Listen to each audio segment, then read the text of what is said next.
Boa tarde, pessoal. Me chamo Tamires Barbosa. Pago a matéria de Lógica de Programação. Sou da turma 1, subturma A. E hoje eu estou aqui com vocês no nosso último vídeo desse projeto do jogo educacional. Então, o nosso jogo ele faz parte de um projeto que eu tive no IFRN, que era um projeto de letramento digital. Então, nesse projeto, a gente tinha uma parte que a gente ensinava as teclas do computador e tentava ambientar pessoas que não tiveram a oportunidade anteriormente de ter contato com essa tecnologia, de se inserir, nesse meio. Então, a gente ensinava essa parte do teclado. Esse jogo aí, ele vem para ser um instrumento dinâmico para facilitar essa etapa. Então, diante disso, eu criei, esse joguinho para facilitar esse processo. E como a gente já vem acompanhando nos demais vídeos, a gente fez essa parte aqui do menu, fez as instruções, quem somos e a parte do jogo. No nosso último vídeo, a gente parou aí na fase 1 e nesse último vídeo do projeto, a gente teve aí o acréscimo da fase 2 e 3. E também mais 2 telas de exibição de resultados e uma troca mais fluida entre essas telas novas que eu criei. Então, para a gente começar, anteriormente a gente já tinha aí uma variável com texto fase 1, então, obviamente, a gente teria que ter elas para fase 2 e 3. Então, tem variáveis aqui para que a gente possa exibir esse texto na nossa tela. Como as variáveis que a gente criou para a tela 1, a gente também tem para a tela 2, então a gente vai ter esse vetor aqui, Teste 2, controle, acertos, erros, início.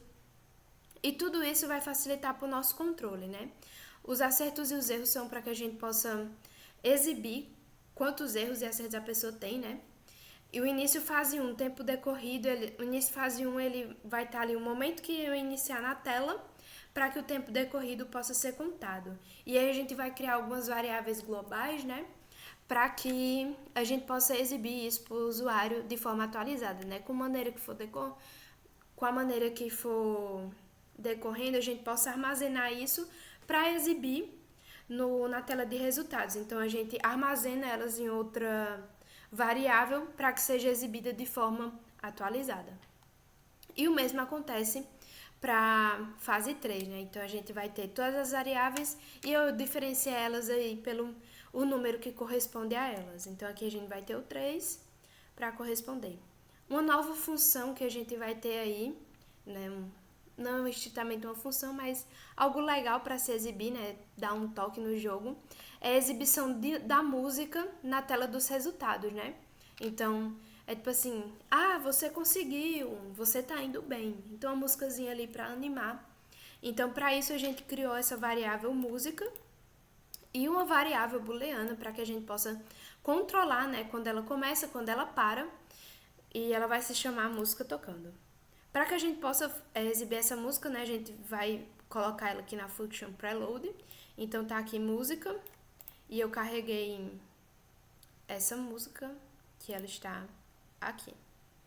Então, a gente vai utilizar aqui o load sound, que a gente utilizou antes load image, load song, para subir essa música para o nosso programa.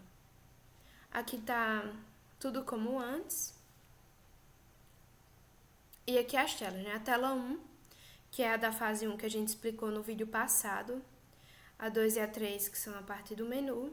E aqui na tela 4 de resultados, a gente teve aqui a alteração dessa parte para a exibição da música, Para que a música seja escutada pelo usuário. Então, a gente vai criar aqui uma condição, Que esse ponto de exclamação, ele serve para negar. Então, aqui significa que se a variável música tocando for falso, então ele vai vir e vai dar o play. Então, a gente vai usar essa função aqui, .play, para que a música, o arquivo música, ele seja iniciado e tocado. E aí, lógico, que a gente tem que trocar o valor daquela variável booleana para que a gente possa controlar ela depois. Então, a gente bota música tocando igual a true, para que o valor seja modificado.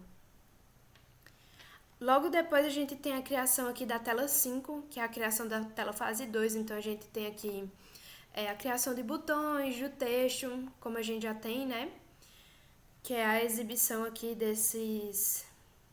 dessa parte inicial aqui de cima para a gente ter o controle de qual fase tá.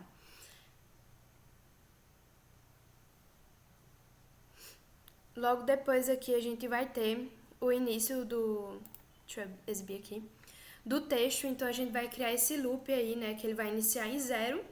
E aí a gente vai ter o length, né? O length aí vai ser uma função que a gente vai contar quantos caracteres tem dentro dessa lista, dessa variável, né? Então, por exemplo, se eu tivesse aí oi, ele ia nos retornar o número 2. Então, a gente tem aqui que ele tem que ser menor do que a variável texto fase 2. Então, ele vai fazer essa contagem, me retornar um número e o meu for ele vai fazer essa contagem até certo ponto. E aí o J, J++, que é para ele ir aumentando de 1 em 1. O push e o pop, como eu já tinha falado antes, ele vai ser aí para conter essa mudança aí de cor só nessa parte. Então, aqui a gente vai ter as condições, né? Que se o teste 2 na posição J, porque, por exemplo, o J aqui a gente viu que iniciou em 0. Então, tá 0. Eu vou lá no teste 2, na posição 0. Pronto. É igual a 1, vou pintar de verde. Se eu for lá, J2, vou lá no teste 2, vou lá até 0, 1, 2, 2. É igual a 2, então eu vou pintar de vermelho. Então, vai servir para essa parte. Essa mudança aqui de 1 e 2 no nosso teste, ele vai acontecer lá embaixo na função kPressed. Eu vou explicar novamente para você, né? Porque a gente modificou para a fase 3, 2 e 3. E aqui a gente vai ter a questão do posicionamento, né? Aqui é a exibição do texto, então ele vai pegar cada letra separada para que a gente possa pintar, né? E aqui o 25 é o afastamento que ele vai ter do início da tela. E aqui do J é a contagem que ele vai ter no espaçamento de cada letra. E aqui os demais é do mesmo jeito como eu tinha explicado da fase 1. Então aqui a gente vai ter a criação de botões e do texto, né, que é o próximo e o voltar. E aqui é a parte do draw button, que é a parte do teclado. E aqui é a parte de exibição dos acertos e dos erros. Então a gente teve a modificação aí da variável, que foi para acertos 2, para corresponder à fase, e dos erros 2. E do tempo, o NF aí, né, como eu já expliquei a você, é uma função para limitar as casas decimais, e como a gente utilizou milis, né, para a criação do tempo, que é em milissegundos, ele, quando fosse dividido por 1000, ele poderia ficar com muitas casas decimais, né, dependendo. Então, o NF aí, ele tá para controlar para 2 casas decimais. E aqui exibe o S junto, para simbolizar segundos, e aqui a gente tem a definição das variáveis, né, que é o tempo decorrido 2, aí o milis, que faz a geração desse tempo em milissegundos, aí menos início fase 2, para que a gente possa contar a partir do momento exato que foi feita a fase 2, dividido por 1000, para que seja em segundos. E aí depois a gente faz essa comparação aqui, né, de global tempo decorrido para tempo decorrido 2, para que quando fosse exibido na tela de resultados, esse valor seja atualizado e a gente possa exibir ele certinho. E o mesmo acontece para controle, né? Vamos ter a criação aí da fase 3 também, que é na tela 6. Então a gente vai ter aí a mesma criação de texto, botões e o mesmo exemplo que eu expliquei aí do nosso loop, né? Então a gente vai ter aqui a variável 3, que é com certeza, né, vai ser um pouco maior, que vai mudando as fases, os caracteres vai mudando, o nível vai dificultando um pouco.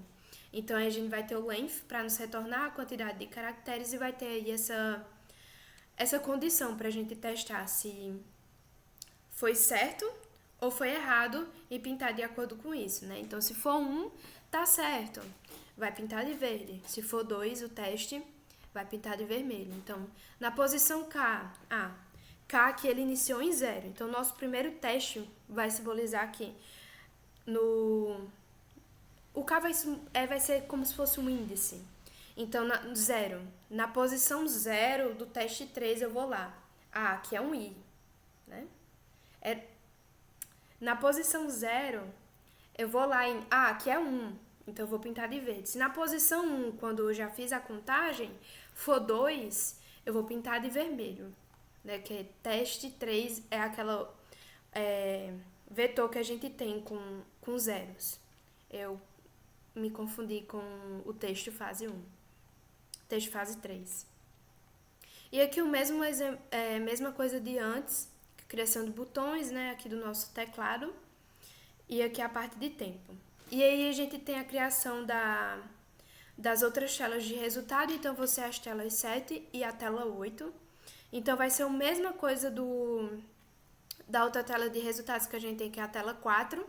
Então aqui a gente utilizou o hack acertos e os hack erros, pelo aquele mesmo exemplo que eu dei de global tempo decorrido e global controle, para que a gente possa armazenar as variáveis que a gente modificou. Elas são armazenadas para a gente exibir para o usuário.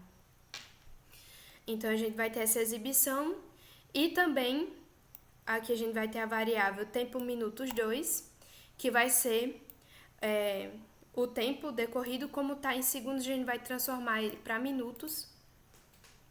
E caracteres por minuto, né? Então, a gente vai pegar o controle e dividir ele por tempo minutos 2, para que a gente possa exibir quantos caracteres por minuto o usuário é capaz de fazer. E aí vamos exibir aqui esses caracteres por minutos, definir aqui as casas decimais para 2 através da função NF. E aqui a gente vai exibir também o tempo que essa pessoa levou para concluir a fase. E aqui a mesma coisa que eu falei lá da tela 4, que é a questão da música, né? Então aqui a gente criou esse if e vai negar, né, o música. Então se música tocando for false, ela vai usar a função .play e iniciar e, lógico, mudar o valor da variável booleana música tocando para true. E aqui a mesma coisa na tela 8, que é a tela dos resultados da fase 3. Aqui vai ser uma condição para caso ela não tiver na tela 4, na 7 e na 8, e a música estiver tocando, né? Então, se música tocando for true, a gente vem e vai utilizar a função .stop para parar a música e vai trocar o valor dela para a música tocando igual a false. Nas nossas telas, essa foi a modificação.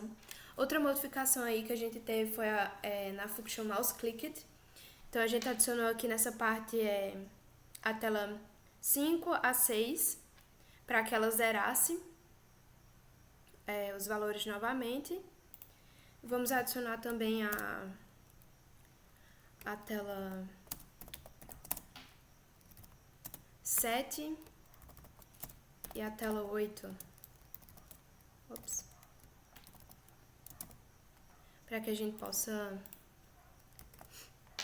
ter todas as telas, né? Então aqui todas as telas elas estão controladas para quando finalizar, trocar, elas sejam zeradas novamente, né? Então aqui são todas as variáveis que a gente criou lá em cima, tanto da fase 1, 2, 3, para que tudo seja zerado novamente e o jogo seja reiniciado, como eu tinha explicado antes. E outro ponto que a gente teve foi um pouquinho mais de organização aí na nossa função mouseClicked. Então, a gente primeiro define aí a tela. Então, aqui, por exemplo, se tela igual a 0, então a gente vai ter todos os comandos que vão ser feitos no mouseClicked para a tela 0. Então, a gente tem aqui a mudança de tela para tela 1, 2 e 3. E aqui é o mesmo jeito, se tela igual a 1, e a gente vai ter todas as trocas de tela.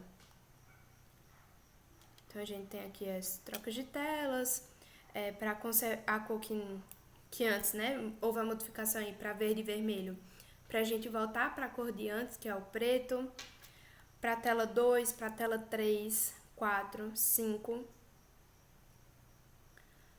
Então, assim, a gente tornou o código mais funcional e mais fácil para quem for ver nosso código, né?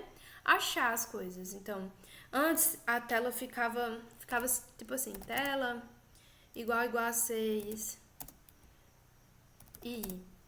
e assim ficava muito ruim pra gente procurar. Aqui a gente otimiza o nosso código e a gente sabe que todos as trocas de tela da tela 6 são aqui. Então, a gente só bota as coordenadas. Então, aqui tem todas as mudanças que a gente fez. E logo depois, a gente tem a nossa função kPressed, né? Então, aqui, se a tela for 1, é da nossa fase 1. Então, a gente só fez as modificações para a fase 2 e 3. Então, a gente vai fazer aí a nossa condição, que se a nossa chave, que é a tecla que a gente pressionar, do texto fase 2, então, vamos lá, para a explicação, né? Controle 2, eu vou ter um número, né? Ele ali, lá no início, ele está definido como 0. Então, ele vai servir como nosso índice, como a outra parte que eu expliquei, é da mesma forma. Ele vai servir como nosso índice e lá ele está como 0. Então, 0, ele está aqui, na posição 0 do texto fase 1, aqui é um A, e eu digitei B. Então, eu venho para essa outra condição aqui de else. Se for correspondente, na posição 0 é A e eu digitei A. Então, ele vem aqui e modifica o meu valor do teste, na mesma posição do controle também, vai mudar esse valor para 1 e vai fazer a contagem, né, a soma de mais 1 para controle 2, para que a gente possa de 0 e para 1 e assim rodar todo o nosso texto.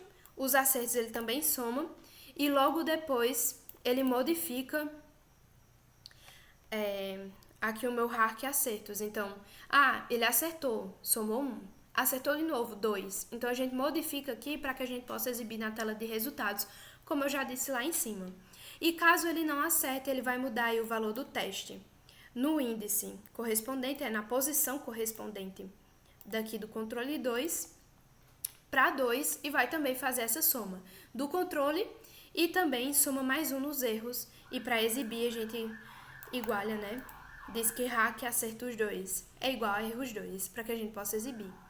E o mesmo acontece aqui na nossa fase 3. Então, bora voltar aqui para a nossa tela inicial, para que a gente possa jogar um pouquinho e ver como ficou o nosso código. Então, aqui é a nossa fase 1, que a gente já testou antes. Vou errar aqui um pouquinho. E a nossa musiquinha, né? Não sei se vocês estão conseguindo escutar a nossa no fone, mas espero que sim. Pronto, parou a música. E aqui é a nossa fase 2. Então, esse texto vai ser simples e curto para apenas treinar a sua digitação.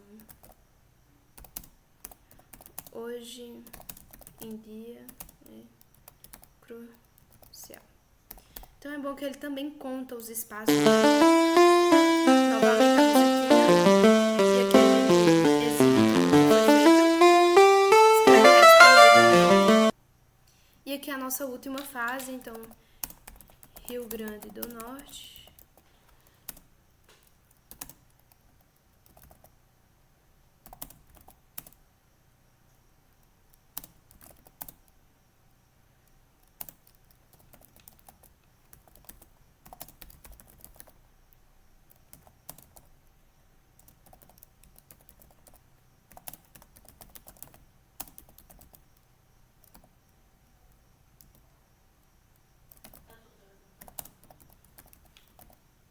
Industrialização,